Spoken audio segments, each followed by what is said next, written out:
between us here, basically.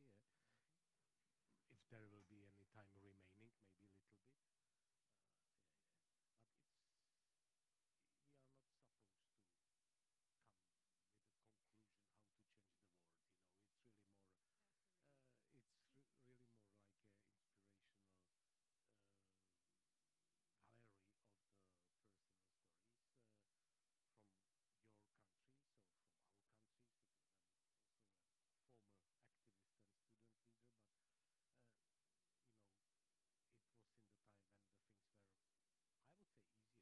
we are not supposed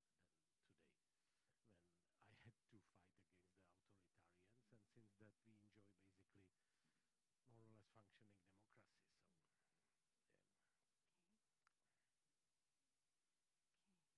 from your countries or from our countries,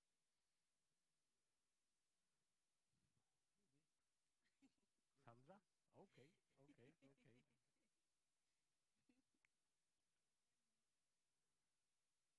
Is there anyone volunteering to start? Sandra? Okay. Sure, of course. I think it's a standard to start a few minutes. Yeah, like. Yeah.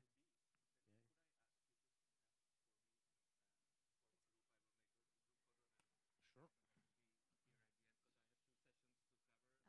Yes, of course. Yeah. Sorry.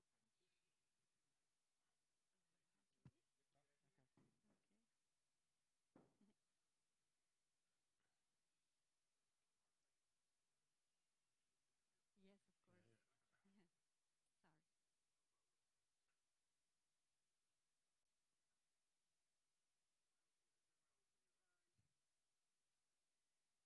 you.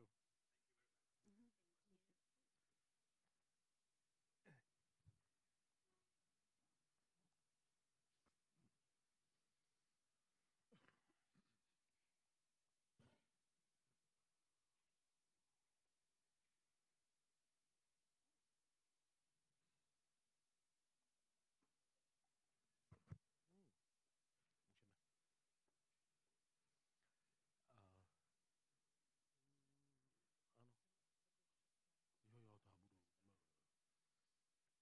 Well, good afternoon.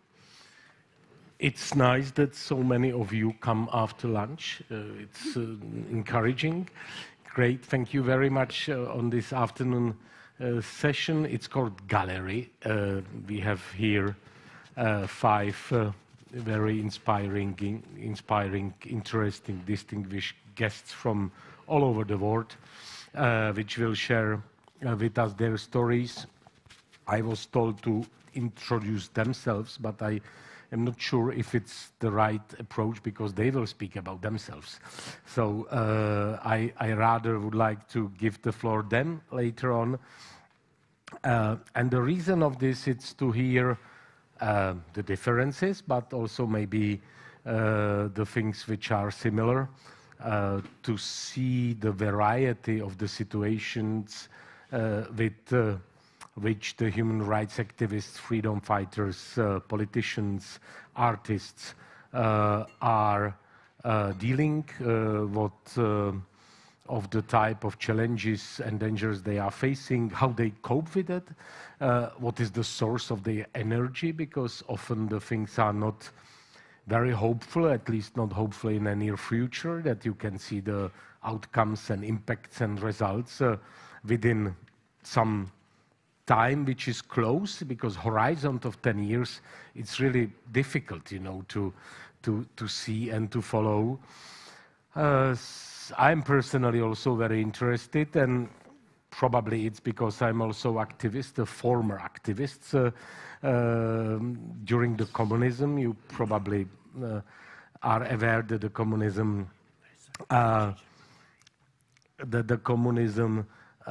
fall down in this country in 1989, which is 34 years ago. And I must say that it sounds strange, but at that time, it was relatively safe hobby to be activists, compared to these days, because especially in this part of the world, we were, of course, facing to be captured, little bit beaten, maybe kicked out from the university, getting wet during the demonstrations, but the generation of my parents were facing imprisonment, but at the end of 80s, it was about a year or two, not anymore 5 years, like in the beginning of the hard time of communism after the Soviet invasion, and not about the charges 10, 15, 20 years, which were normal during the Stalinism. So it was basically kind of a bit risky, but you know, full of the energy and adventure type of the activity. Compared to what's happening now, I would say that I'm almost ashamed how easy it was for us at the time. Who knows why? Probably because since that so many wars happened, the world shown that you know, the world order is weaker and weaker, that the rules which were somehow working still during the Cold War fall apart. And we can see it last few years that the violence and brutal force and killing the people, it's more and more used by the different countries, groups, authoritarian dictators. Such a wave, for example, of the protests which started in Belarus after the manipulated presidential elections 3 years ago, it would normally lead up to the fall of the authoritarian. And in fact, this was opposite. Authoritarian used brutal force. The Russian instructors came from Kremlin, and they basically were so brutal that they pushed the civil society and activists back. We can see what's happening in Iran last year and something. So it is much more risky and tough job than it was 30 years ago. And with that, I would like to pass the floor to Sandra Zenda from Zimbabwe. She was volunteering to start to share her story. Please, Sandra. Thank you so much, Simon. So I think I actually do have quite a huge task. It's something that is so difficult, trying to talk about your personal story, your life story in 8 to 10 minutes. But I will do my very best to stick to 8 to 10 minutes, and kindly nudge me a little bit if I go over 8 to 10 minutes. You have the time. Thank you so much. So my name is Sandra Zenda. I am from a country in Southern Africa that is called Zimbabwe. I identify as a human rights defender, more specifically a women's rights defender. And I'm very much honored today to be sitting with very brave human rights defenders from across the world. It honestly is an honor. And then back to myself, honestly, if asked to describe myself, I don't think I would call myself brave. Even with everything that I do, I would not call myself brave. If I was asked to summarize the work that I do, everything that I do, actually it's not work, it's my life. I would basically say that I fight to live, not just to survive, but to live. I grew up with dreams, just like everyone. And unfortunately, I have been in situations in an environment whereby if you do not get to fight, your dreams will remain just that, dreams, and they don't get to materialize. So basically, everything that I do is just for me to get to live. This is about my life. So basically, that should be my story. And then maybe just to give a very brief background in terms of where I'm coming from so that you can probably see where it is that I'm going, where it is that I am right now. My personality, as I was born, I'm very quiet in nature. I would rather take a big seat than go to the front at any given time. That is me. And naturally, given that, I did choose a profession that actually suits that character. I am a natural resources governance by profession, and I actually did my academic training in wildlife and safari management and also climate and water resources management. So that was me. I was very much comfortable in that space. I'm working with wildlife, I'm working with nature. Nature doesn't speak, wildlife doesn't speak. I speak for them through science, through research, and then I just produce policy briefs, etc., recommendations. I've worked in private, public institutions in my country, and I've also gone on to work at national level, policy making, a National Water Resources Master Plan commissioned by the World Bank in my country. So that is something that is very big. Working on a national master plan for a whole country that are supposed to run for around 20 years. That is just an example. It's also related to most of the other areas that I worked in. That is where I also began to notice a lot of things that were happening, especially looking at the issues of inclusion. That project, it had 12 experts who were supposed to be working in different areas related to water. And within that project, in the end, it was only 2 of us who were women, and we were also younger than 35. No, that is a crime, no. It's only that there were a lot of people who wanted to do that, who wanted to contribute. And then I know the value of self-representation. So things that have got such a large scale, I know the importance of self-representation of the very different groups that we have in that country. So I had a lot of struggles, and at the end of the day, during that project and many other projects that I did, one thing that was very much apparent was that I had to fight a lot of things. I had to prove myself able and capable of the things that I knew that I was actually capable of doing. But I had to go an extra mile just to prove myself that I can do this, despite being a woman, despite being young.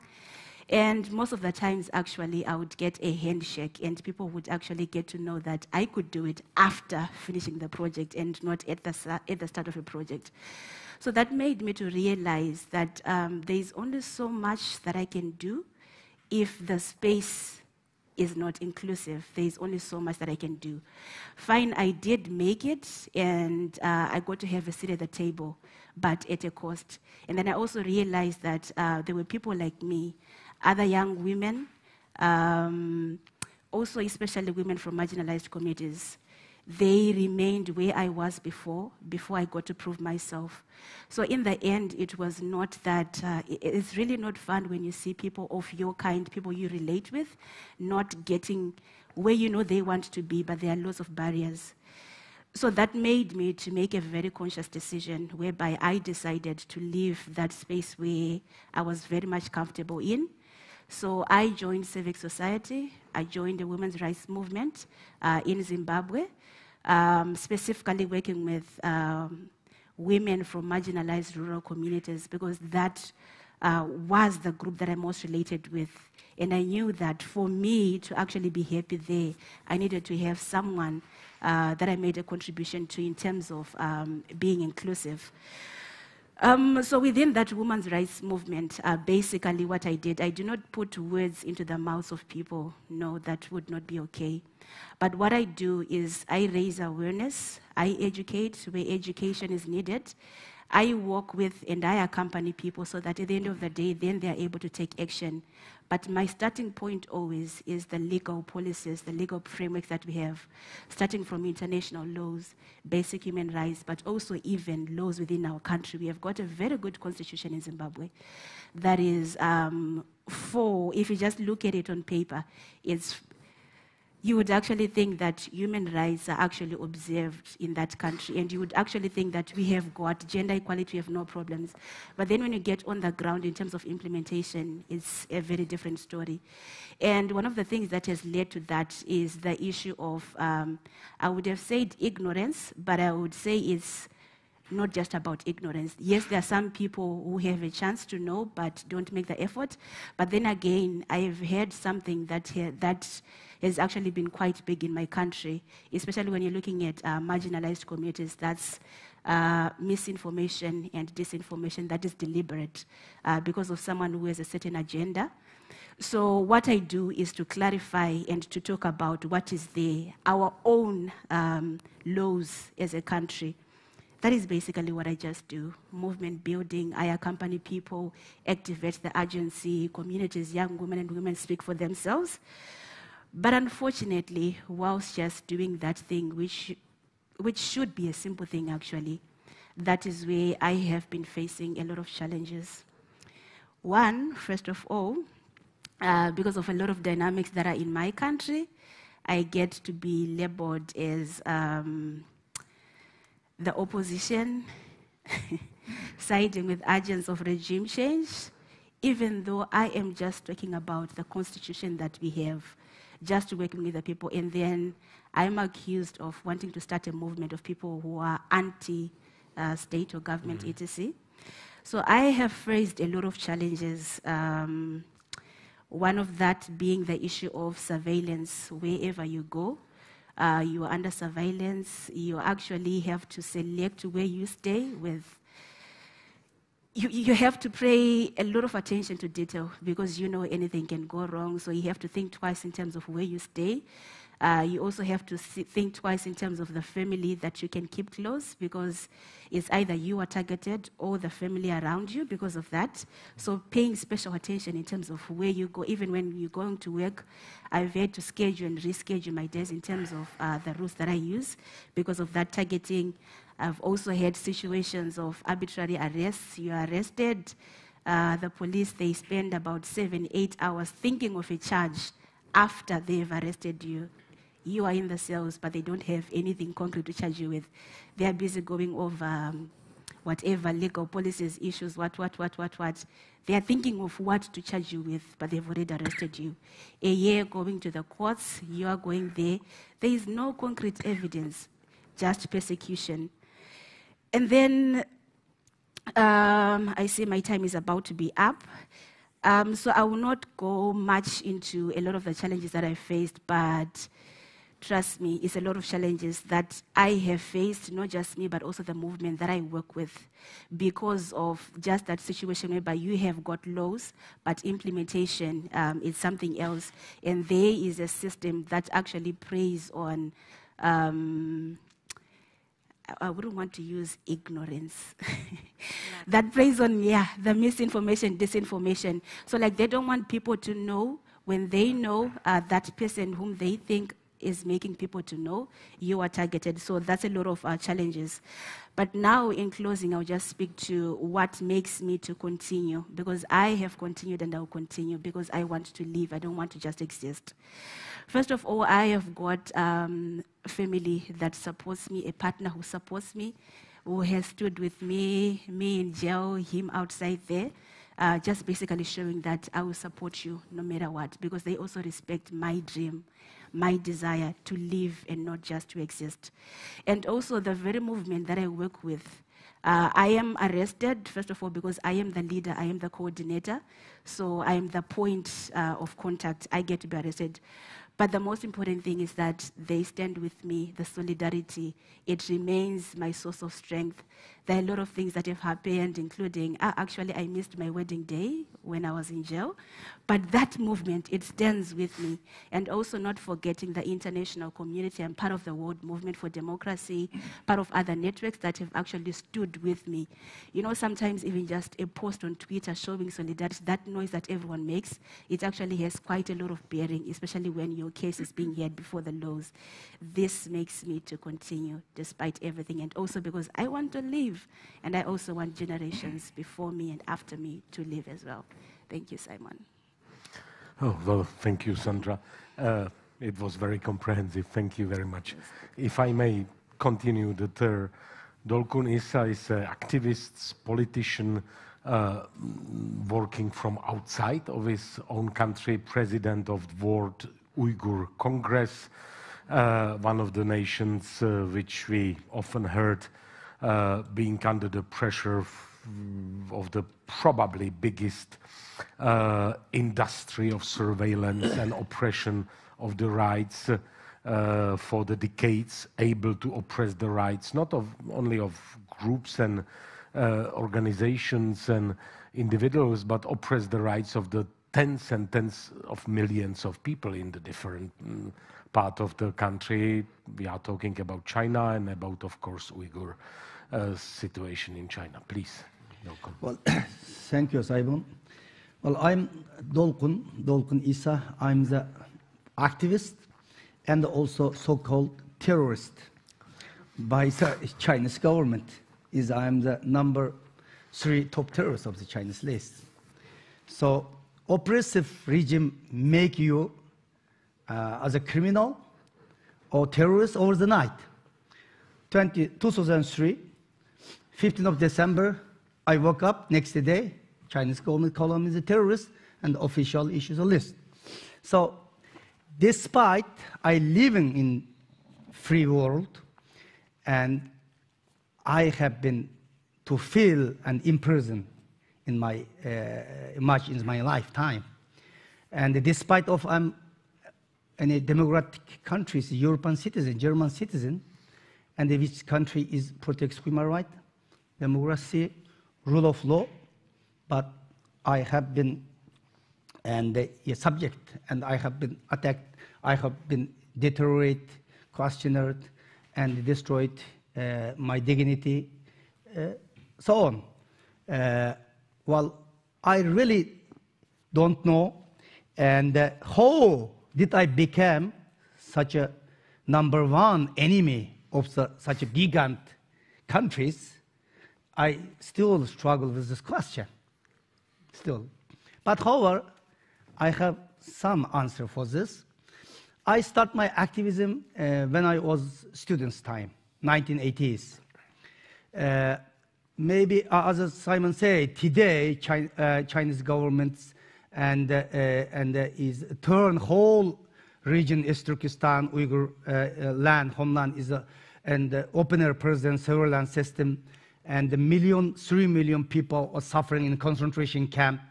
Uyghur are subject to the forced labor. More than 1 million children separate from family. This all atrocity happening today, even this hours. But this discrimination was not new, because 10 years ago, 20 years ago, 30 years ago, nearly no one who's the Uyghurs. What's happening? Yeah. So, but this discrimination against the Uyghurs, against the Tibet, and the Chinese government's discrimination policy, assimilation policy against Uyghurs, Tibetans, and others is all the time exists. Today, my good friend, former Prime Minister of Tibet government exile, Lobsang Sangay, Dr. Lobsang Sangay is here. We are witness, we are first-hand witness of this. But institution since 2014, Xi Jinping took the power, dramatically changed assimilation and the discrimination policy into genocidal policy. Yes, this region. So 1980s when I was a students, and I set up one students club, a students cultural scientist union. Main purpose is educated of people, because 75–80% of the Uyghur population are analphabetic, illiterate, because no school, most of the place. So at that time. Yes, that time, yeah. So, and 1,000 Uyghur students, and during the summer holiday, winter holiday, spend of time staying at home, sleeping, or waste of time.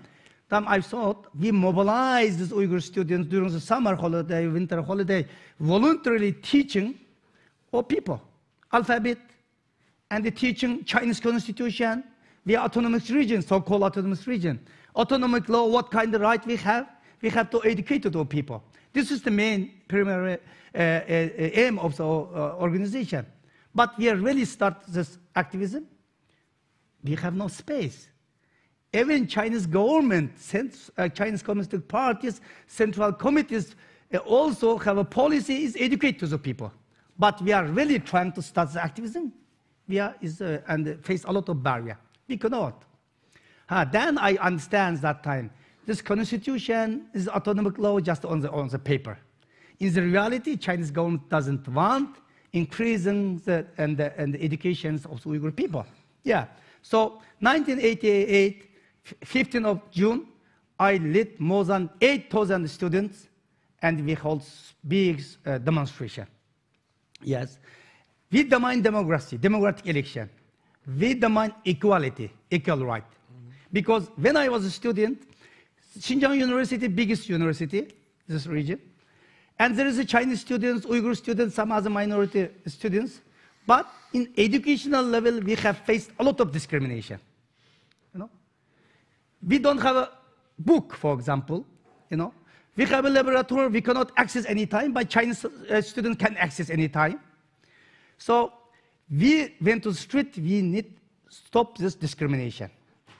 We demand equality, democratic election, and also with demand stop nuclear testing, because Chinese government implemented 46 times nuclear testing, atomic test to the Uzbekistan, this area.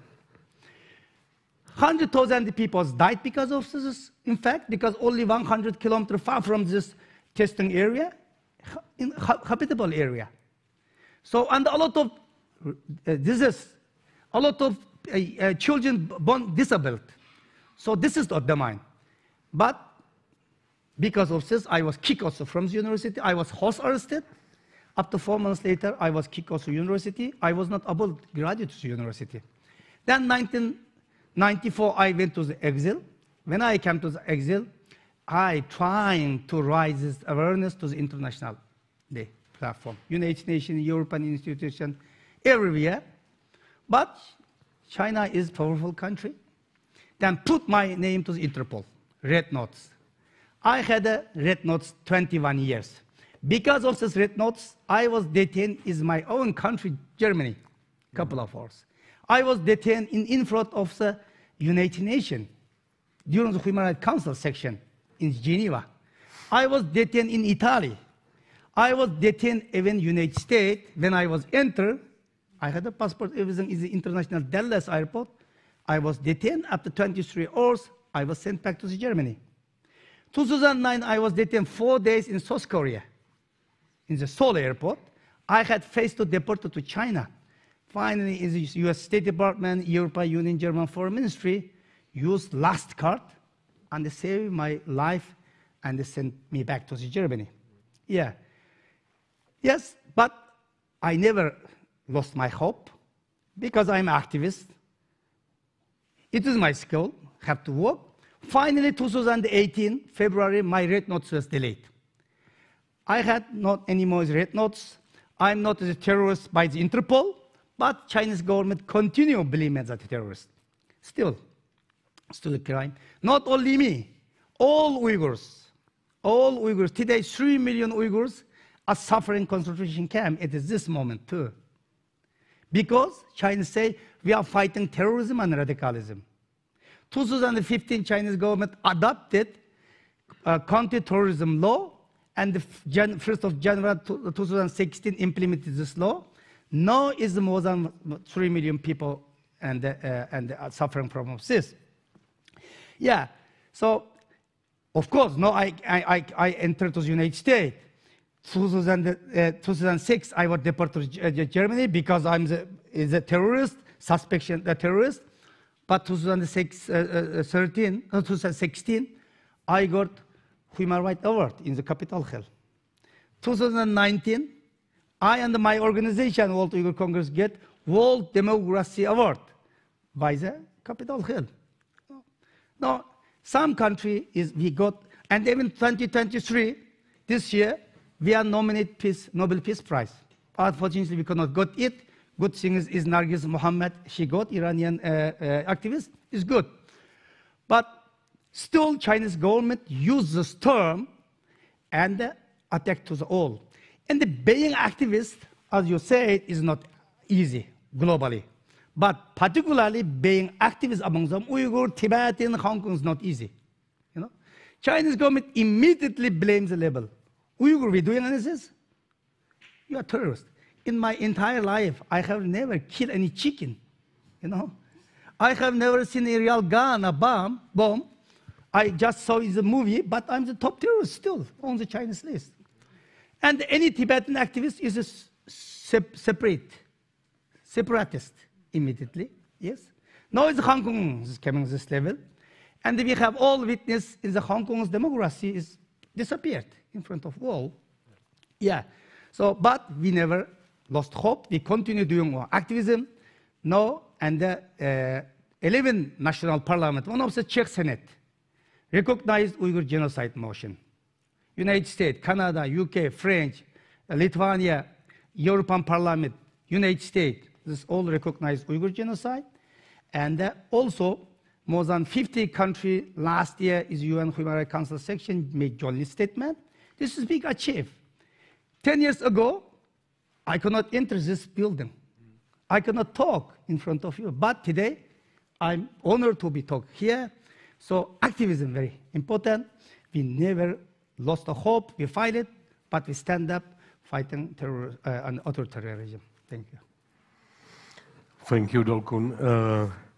Well, what a different story, you know, being asylum seeker, getting citizenship in Europe, traveling, meeting the governments, but still being in danger that someone can send you back to China until recently, you know. It required a lot of courage, basically. You could stay in Germany and live the ordinary life, but you risk for 15, 20 years, you know, traveling. And unfortunately, the strong countries, China, Russia, you know, people in it is active also in the former Soviet Union, and we were doing for a years the things in Chechnya. We were kicked out 2005, which is 18 years. But still, they are trying somehow to dig back and find the people to try to fabricate the story that we were supporting terrorists in Chechnya. And it takes 18 years, you know, and we know that they are still making occasionally pressure on our former employees, offering money, blackmailing them to play this game, you know. So it's not only China, it's, and unfortunately, stronger government, stronger voice, because the global order, it's theoretically more fair.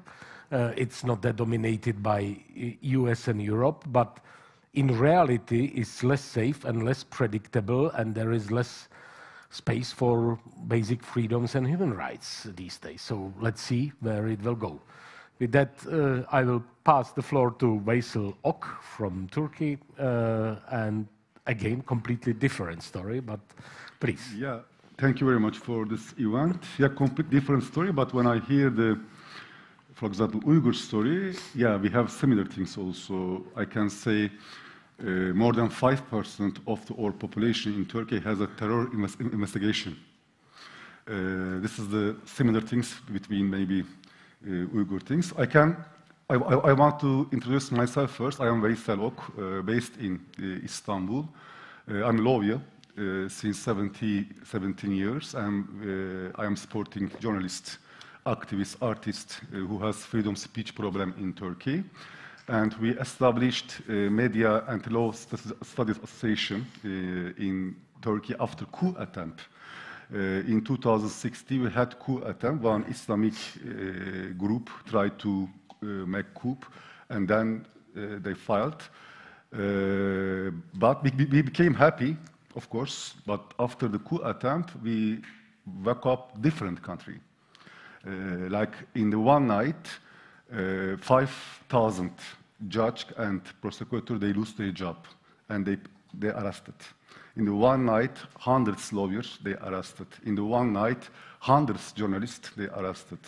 In the one night, more than 400 television and newspapers shut down. Many websites shut down. Many union is closed. So we established our organization because we couldn't arrange to support journalists, activists, and artists in Turkey. Now we became biggest freedom speech organization in Turkey. We are supporting more than 150 journalists and also activists, also artists. Yes, still we have 41 journalists in prison. Still Turkey is the, maybe many people won't agree to me, Turkey is not part of Europe, but Turkey is part of Europe. Turkey is founder of the European Council. Before the Czech Republic, Turkey is accept European Human Rights Court power since 89, sorry. But now, after coup attempt, Turkey lose the way. We are belong to which part of the world. We are belong to Europe or we are belong to Russia, China bloc. So we try to decide, or state or population try to decide we are belong to which part of the world. Still, Turkey biggest jail for journalists, for activists, for artists, for politicians in Europe, unfortunately. But still, I can say there is huge opposition, there is huge NGO, there is huge women movement in Turkey. They are fighting against the authoritarian regime and their actions. In Turkey, what is changing after coup attempt? Still, for example, we have huge Kurdish problem. We have 20 million Kurdish in our country. They cannot go school their language. They have no right. We have 7 million refugees from the other part of the world, from Syria, from Afghanistan, from Uyghurs, from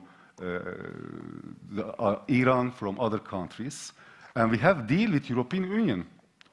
Turkey is also prison for refugees. The European Union, European Council, giving the money, Turkey, okay, protect the borders. Refugees cannot pass to Europe. What you can do inside of Turkey. This is one of the biggest problem. Yes, we have authoritarian regime. We are every day we are becoming more authoritarian, but also Europe let us this. This is the other problem. Because of there is huge cries in Europe about refugees, and Turkey is prison for them. Like millions Syrians, millions Afghans, they have no right in Turkey. They are working cheap workers, and they cannot travel. They cannot go Europe, they cannot go America, they cannot go this other country. Why? Because of the European Union deals.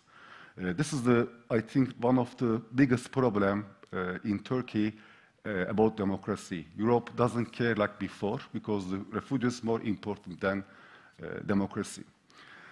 I can add the other things. We have two important cases at European Human Rights Court. One is Osman Kavala. Maybe someone know about him. He is the biggest, one of the biggest important activists and human rights activists in Turkey. He is a businessman. He got life sentences.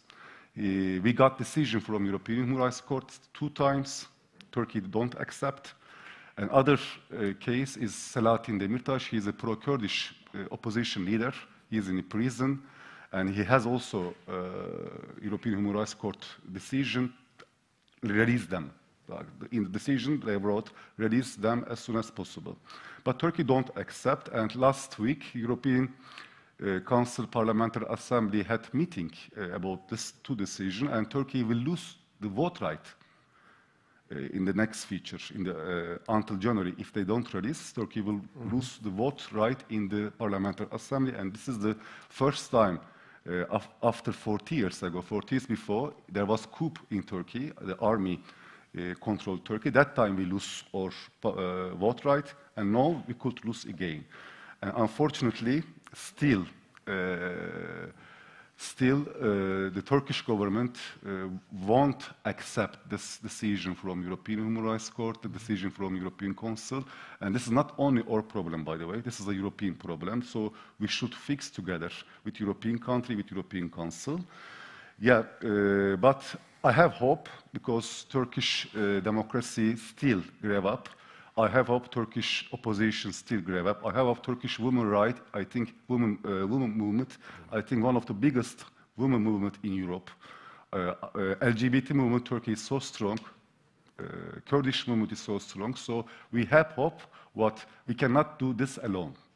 We need support. We need solidarity with the European partners. The refugees problem, I can understand, is a big problem for Europe. But this cannot be for democracy. You cannot choose this problem. Thank you very much again. Thank you very much. Well, it's clear that the challenging voices often are not welcome again and again. So that's also a new trend, that what we can do here in Europe freely, challenge the government and, you know, get together, and we are even getting support of media and public and people. It's in more and more countries starting to be difficult, if not impossible. So thanks a lot for sharing and for your work. With that, we move to the completely other side of the world, to Latin America, and I would like to ask Cecilia Requena Zárate from Bolivia, to share her view, because you are active politician, sitting in the assembly, but in the same time, part of your life, it's dedicated to the human rights and freedom. So please, floor is yours, Cecilia. Thank you very much. I would like to thank for the invitation. It's an honor to be here and with you all. My solidarity, because what we are hearing are really moving stories. Yes, I come from Bolivia, and I'm sure most of you know something about my country, maybe Evo Morales as the former president. And well, it's important to mention this because he gained such international popularity because he was conceived as the first indigenous president from Bolivia. Indigenous people are a very important portion of Bolivia's population, and it is true that it had been, you know, discrimination problem, colonialism, and everything left a history of, you know, exclusion. And also, Evo Morales was very well known for his discourses, for Mother Earth and Pachamama, and, you know, and that's also important.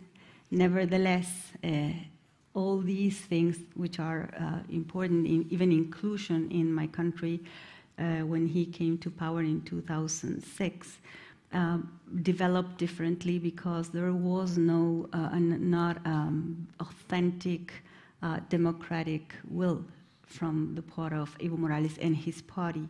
So they began to dismantle already fragile democratic system in Bolivia by controlling, as you already know, the Venezuelan story or Nicaraguan story is beginning to control the power of the judiciary, and then the electoral power and the legislative, and many of those things were supported by majorities, and this is complicated because you could say the democratic vote is behind these decisions, but in the end, this democratic vote is promoting the dismantling of democratic institutions. So we end up, as we are today, like 18 years afterwards, with one party all the time in government. And, well, now this party is divided, but I won't go into details right now. But I wanted you to understand that this has done a lot of damage in Bolivia. The democratic institutions really are left to minimums. We can talk about authoritarian competitiveness, competitive authoritarianism. We have elections, but we are not sure if the results are there. Even in 2019, you may have heard about a fraud that was committed in order for Evo Morales not to go to the second round. As I was before that just an activist, as an ecologist, and then, but I was also a teacher at the university, and many of the civil society decided to get into this election in 2019 in order to stop Evo Morales because he didn't have the right to run for president again.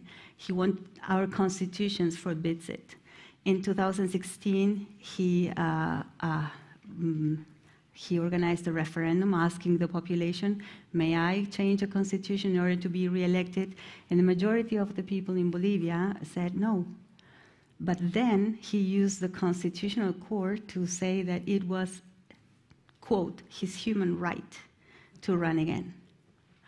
So he ran again in 2019, and then fraud was committed. The Organization of American States established that, and then Evo Morales resigned and escaped to Mexico before he didn't wait the assembly to accept his resignation.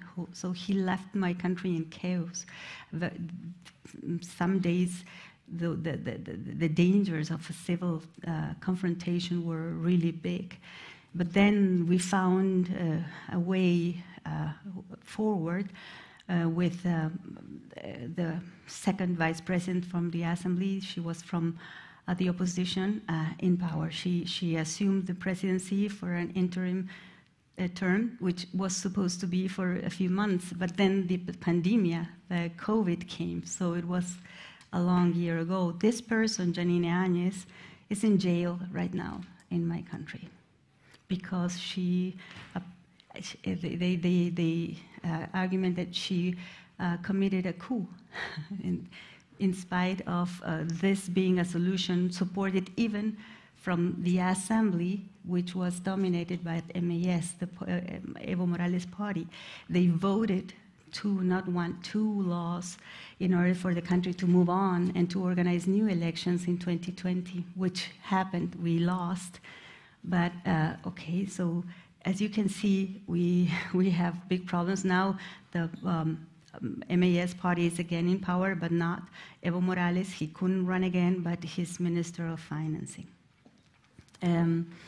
So we have 200 political prisoners in Bolivia right now. And this is not a very well-known story, right?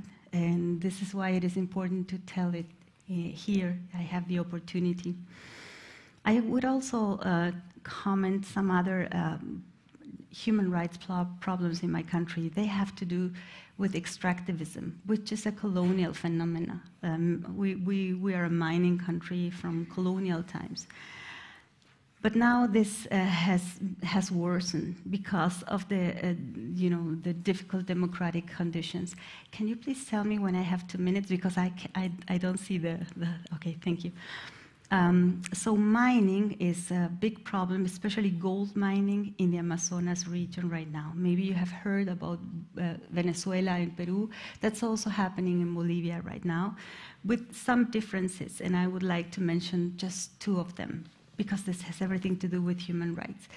A lot of what is forbidden in other countries because it's so damaging to the common good is legal in Bolivia thanks to a law approved while Evo Morales was president. Why?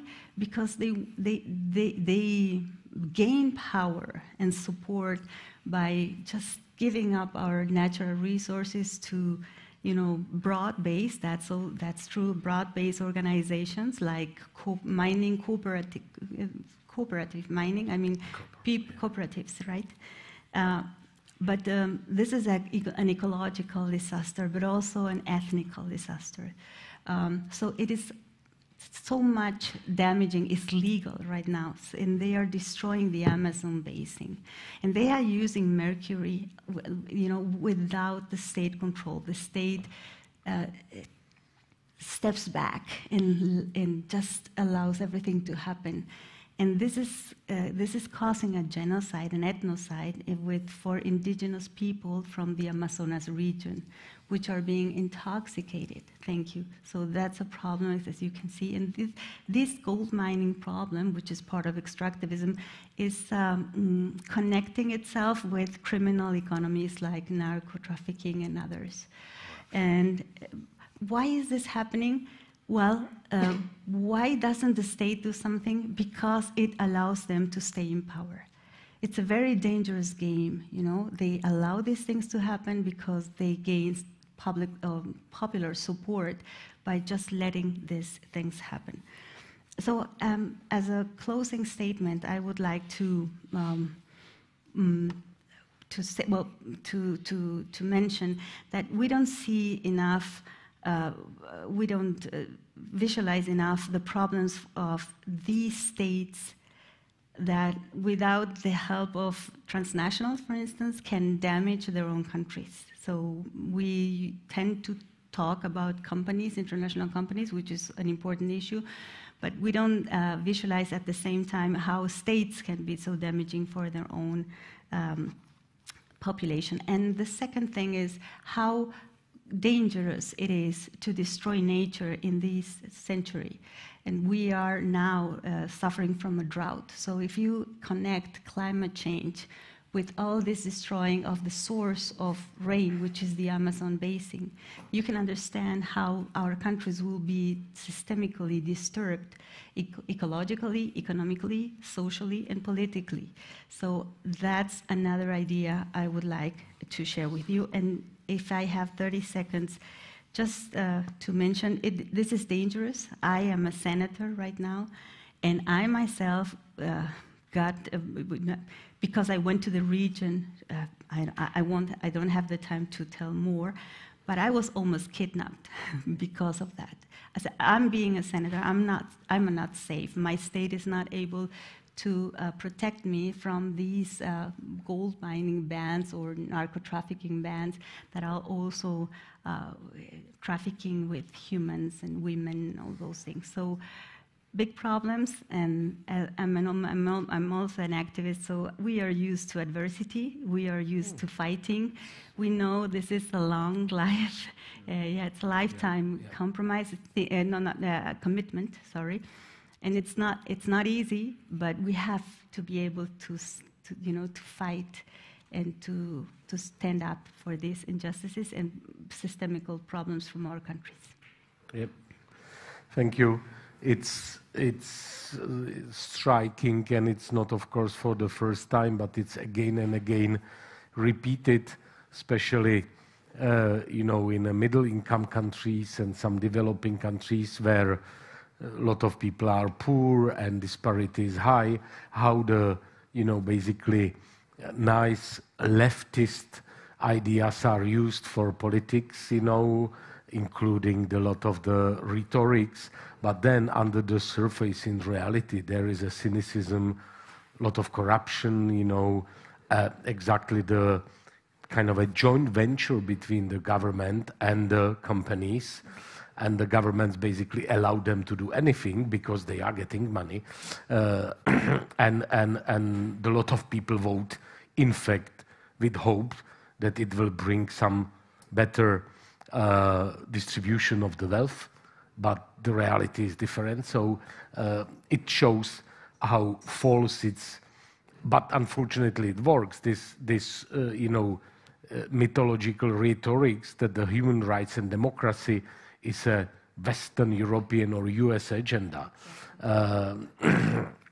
In fact, it shows how often the politicians, regardless which ideology they use, they can move to the wrong side, and that's unfortunately fascinating that a lot of people still believe in this, fairy tale, vote for us because we will make better life for you.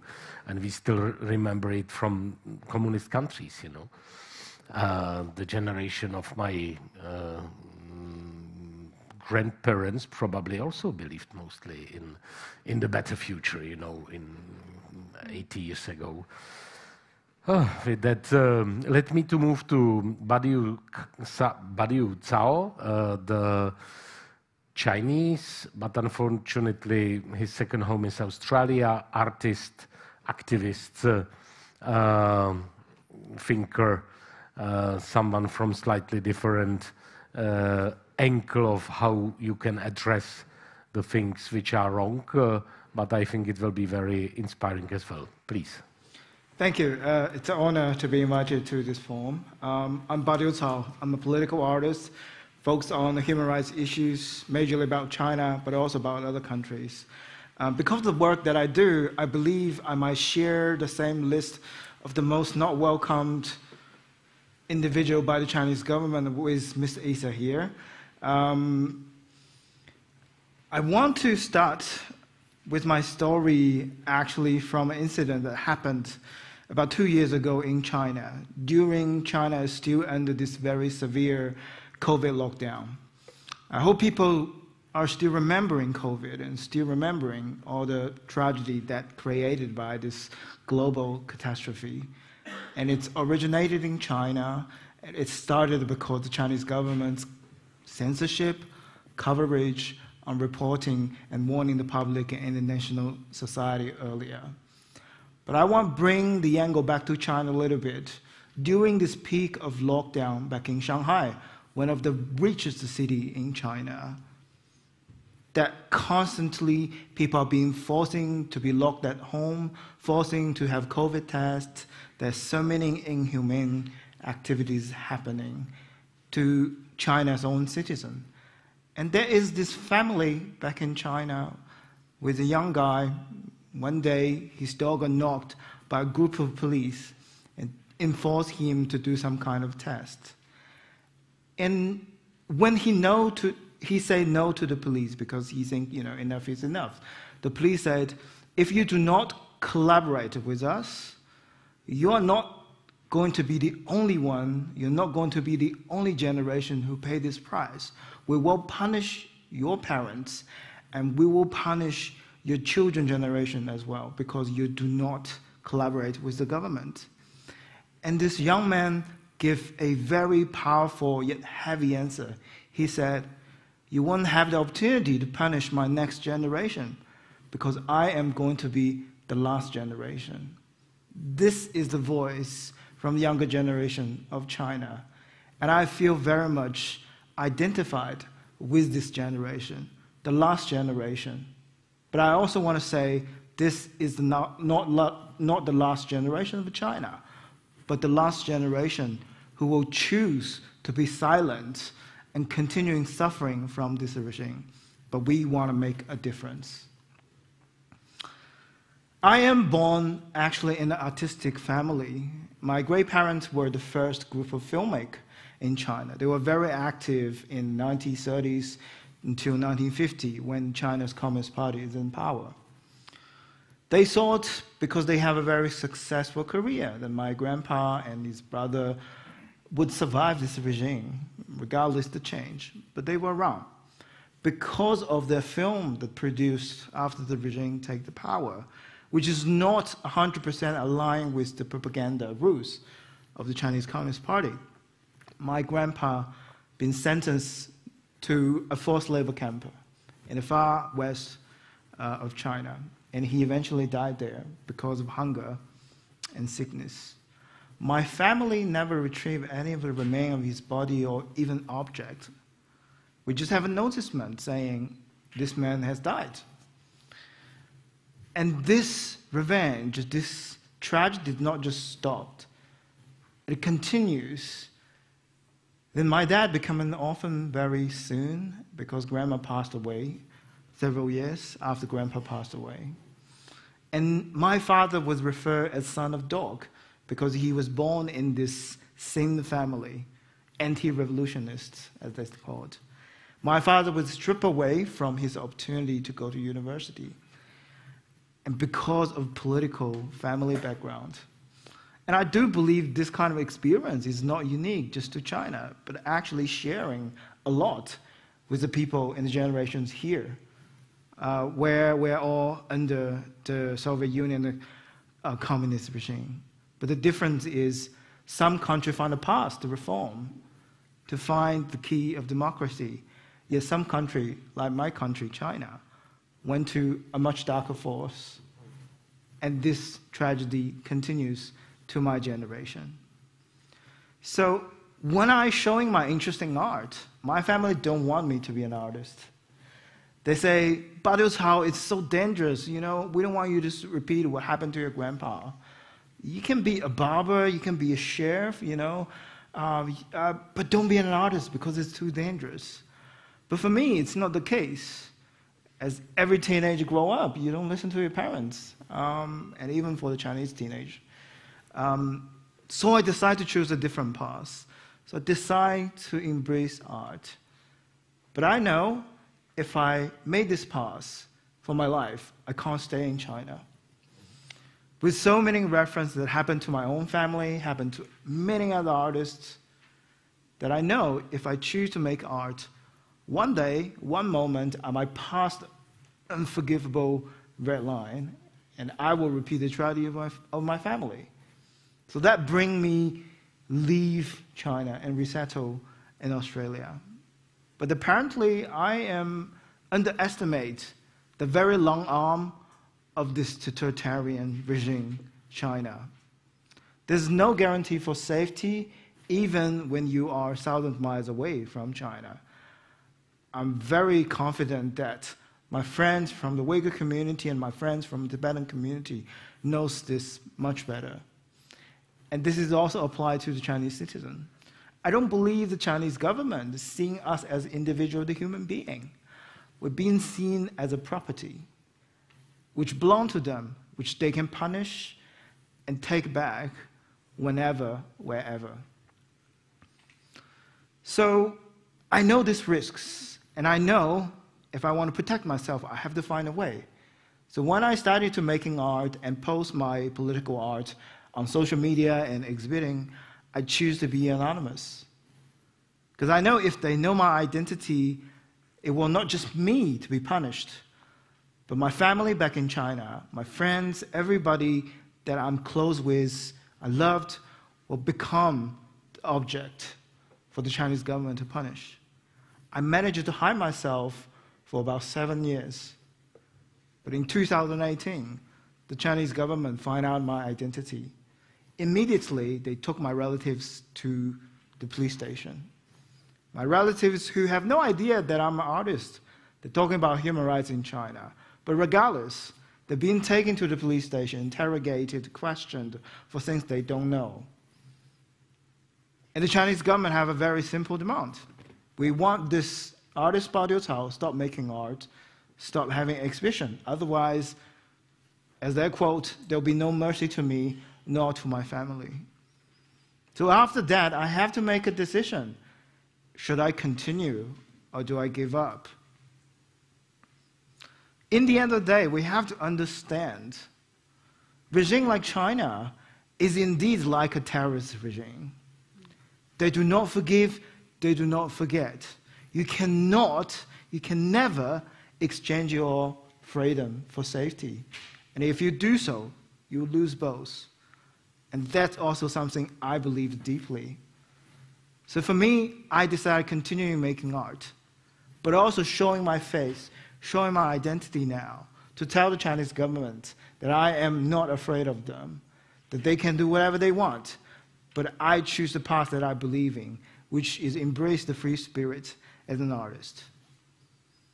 So now all the attack and harassment become more personal.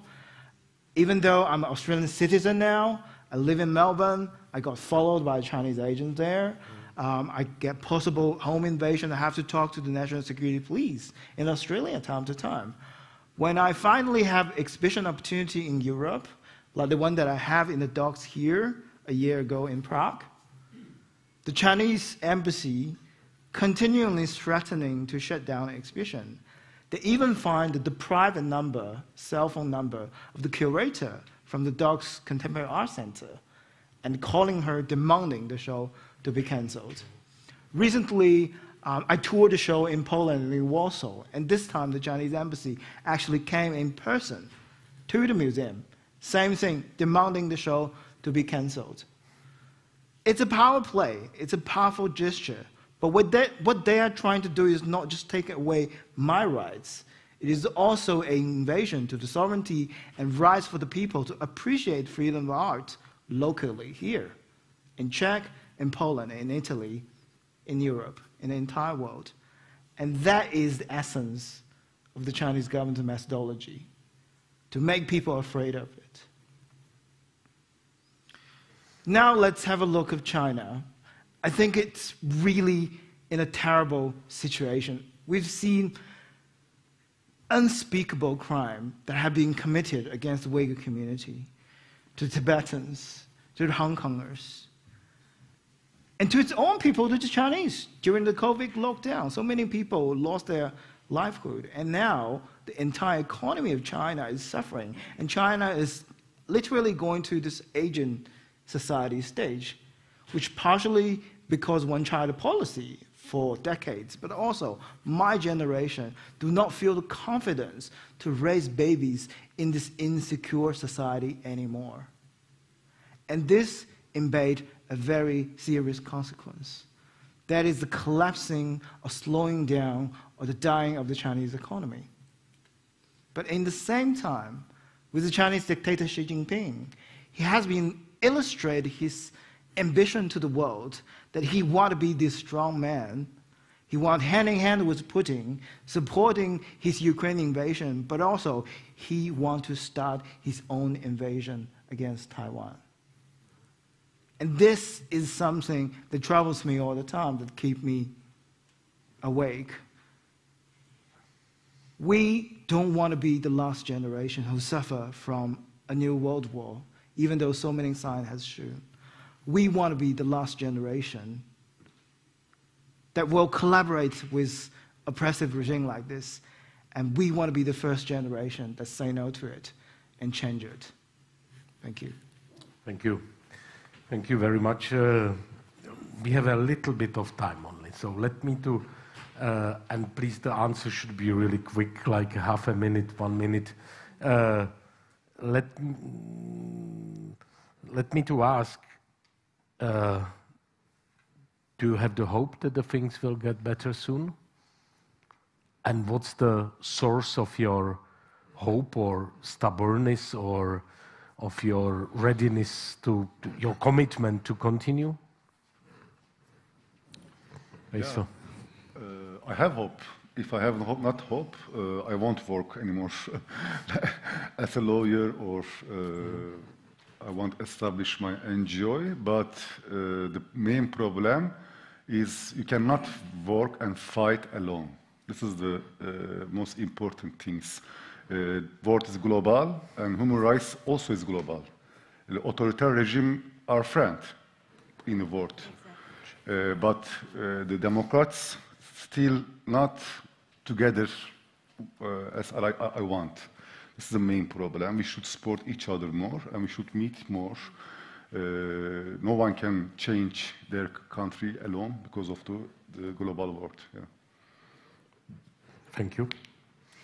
Well, yes, I have hope, but also the need to do something because the consequences are so serious. I mean, if you and understand the dangers, the additional dangers for us for losing completely what little we have from democracy.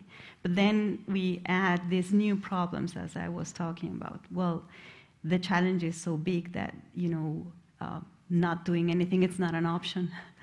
It's not an ethical option. The only option we have is to do something, to try to do something. And I completely agree with coordination. And I'm going to say one last thing.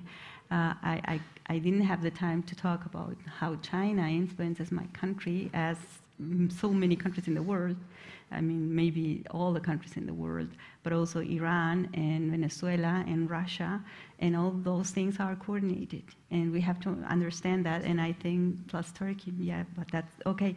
So we really have to be able to look at the interconnections, not only of countries, but also of issues like technology, ecological collapse or problems, and all democratic problems and all those things, and to be able to work in such a manner to be able to confront the size and the complexity of the challenges we have ahead. Yes, indeed. It's,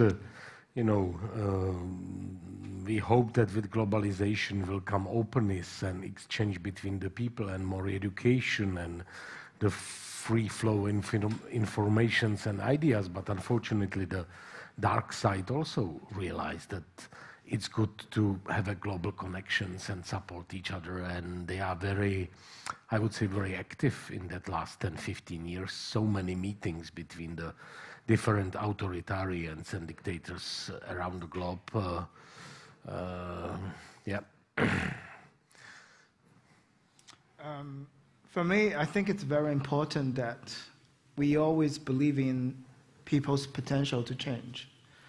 I think there always has been this stereotype that against certain people from oppressive regimes, and saying, it's because well, let's say the Chinese culture is different, the Chinese understanding is different, so they cannot coexisting with democracy.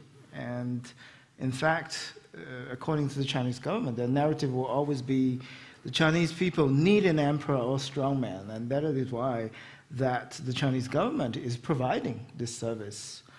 I always like to challenge this notion that seeing that some people, whether it's from China or from any other region, is restricted and it's set, it's frozen, cannot be moved.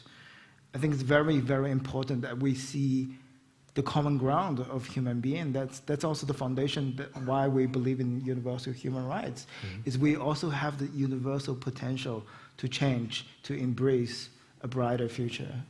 And that's something I think gives me hope constantly. Yes. Yeah, thank you.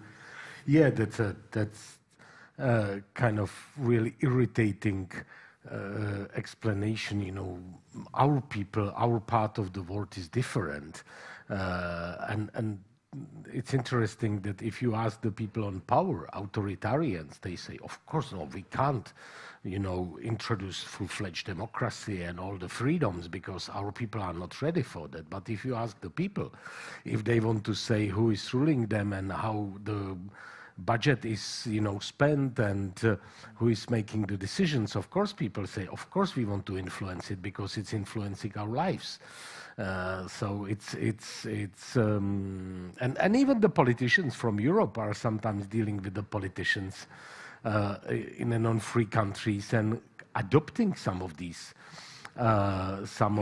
you know, explanations. Dolkun, what's your engine? Yeah.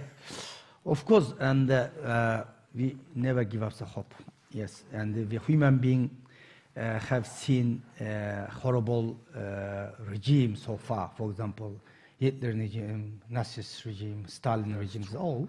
Xi Jinping regime is gone one day. But it's how long, we don't know. This depends on the international coalition. Unfortunately, today we have seen democratic countries and which is protects human rights, democracy, and rule of law. Unfortunately, sometimes we have witnessed not coming strong voice together. Particularly China-led authoritarian country, they are united. Yes, we have witnessed. So at the United Nations, other international level, and the China and the lead authoritarian country trying to change international order. This is dangerous. This is not only dangerous for today, Uyghur, Chinese, Tibetan, and some other, also it is dangerous entire world.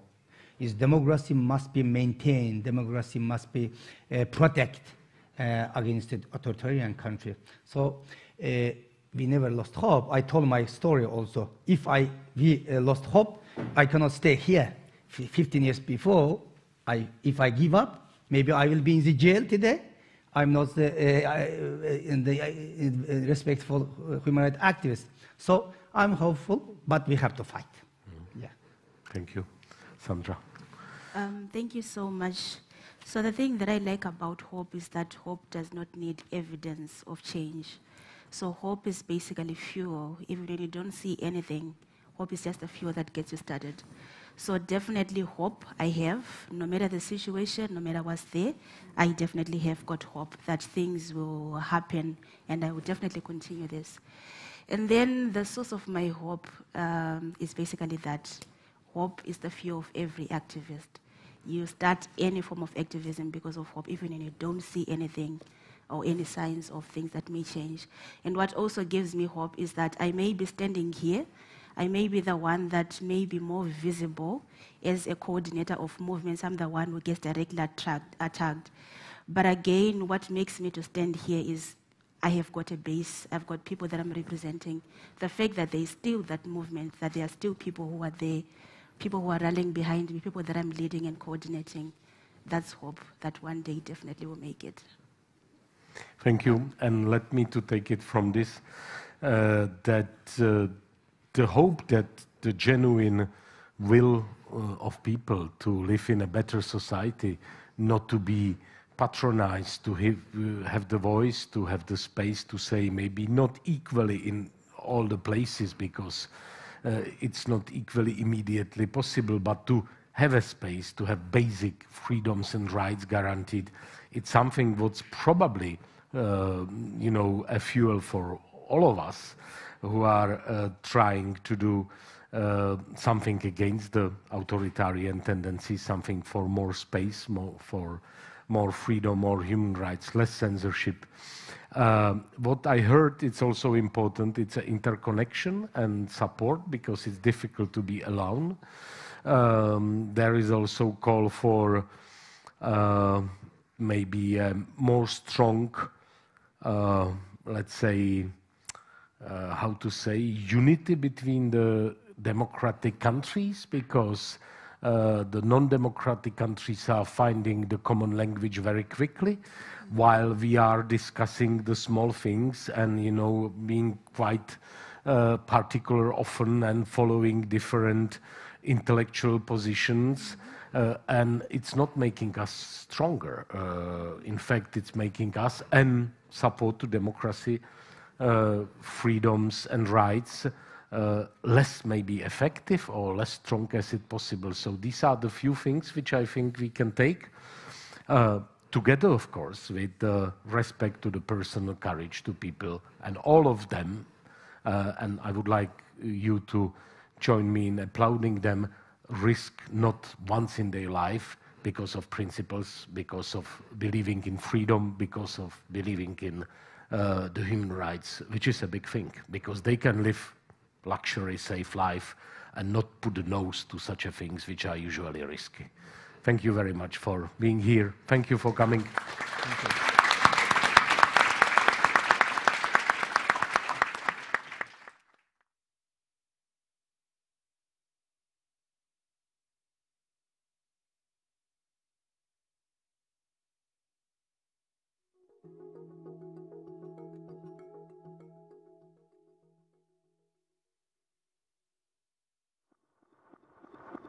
Thank you.